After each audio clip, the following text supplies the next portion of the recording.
Hello বন্ধুরা, welcome back to my channel. আমি চলে এলাম আবার একটা ব্লগ ভিডিও নিয়ে। এখন ঘড়ির টাইম 2টো। তো আমরা চলে এসেছিলাম হাওড়া। হাওড়া থেকে পাটনা জনশতাব্দী ধরে নিলাম। ট্রেনের টাইম 2:05। তো আমাদের ট্রেন ছাড়লো 2:07। ট্রেন ছাড়তেই দাদার কাছে জানতে পারলাম ট্রেনটি নাকি কডলাইন দিয়েই যাবে। কডলাইনই পরে আমার বাড়ি যাওয়ার স্টেশন শিবাইচন্ডী। ওই যে ওই ছোট্ট দূরে গ্রামটা দেখতে পাচ্ছ, ওই গ্রামেই আমার বাড়ি।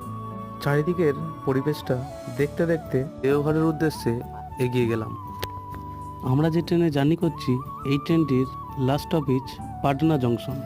এই ট্রেনে জ্যাসিডি যাওয়ার আগের স্টপেজগুলো দুর্গাপুর, আসানসোল, চিত্তরঞ্জন, জামতারা, মধুপুর।